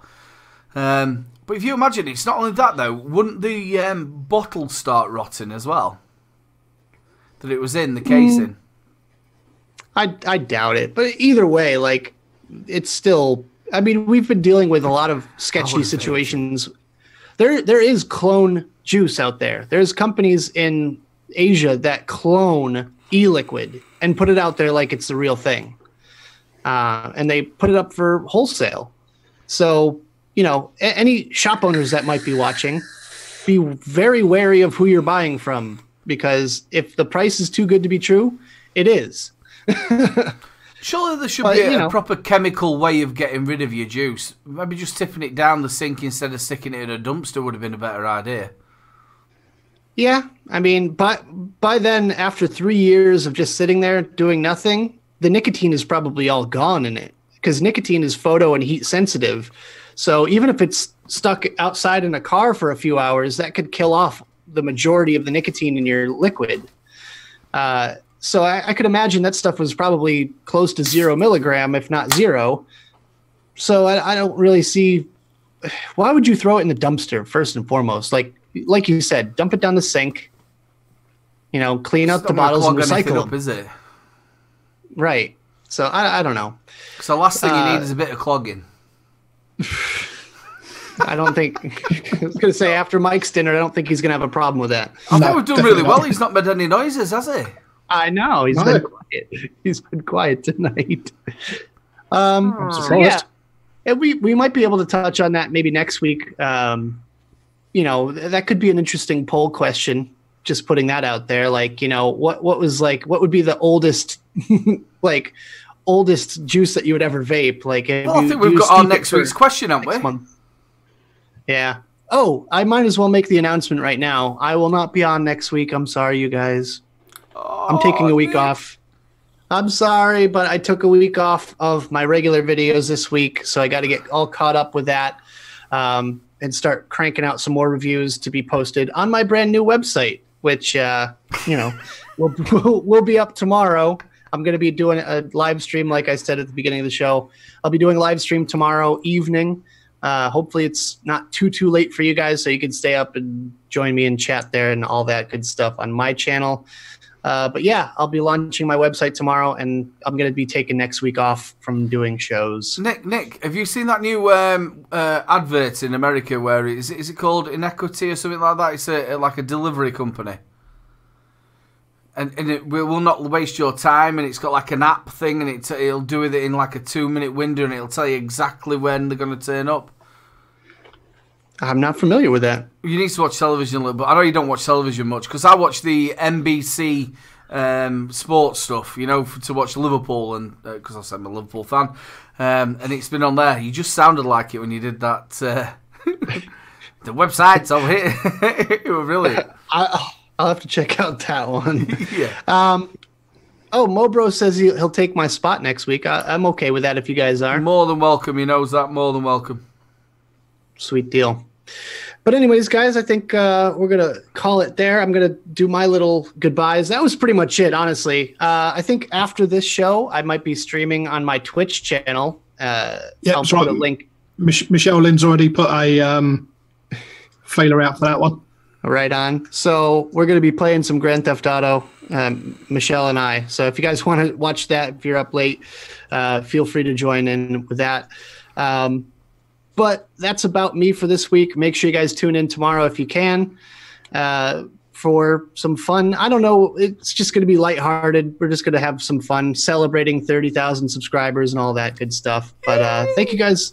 I had a lot of fun today. I think we discussed some really important topics. So unfortunately, Jay was not here to witness it, but hopefully he's back on next week. Yeah. But in any case, that's me for tonight, guys. Thank you so much for joining us. And I'm going to pass it on over to Aiden. Big shout out to Mama Vapes. It's so nice to see you back, honey. I hope you're feeling a lot better. Thank you to everybody in chat. You have been stars. You've kept us going. Loads of content from you. Been absolutely brilliant. Make sure you check us out next week. I think Mobro's coming on, so it'll even be more giggles. And you know what his giggles are like. Ladies and gentlemen, tomorrow night as well, don't forget I'm on the Late Vape Show on the VUKN network. Make sure you come and check us out. And I'll tell you what, you lot are a bunch of stars. Thank you so much for today. And over to the wonderful Mike Mex Reviews. Thanks, Aidan. And thanks, everyone in chat. You've been absolutely brilliant tonight. And as Aidan said again, next week we will be having Mo on. So we will have the hyena on hate. So, yeah, again, thanks, everyone. See you all next week. Oh, shit. Thanks for 1,000 subscribers. Thank you, guys. 1,001 subscribers. Once again, ladies and gentlemen, make sure you get over and give him a couple more subscribers. He needs them. And make sure you get over to me and Mike. We really need them. Good night. Good night, everyone.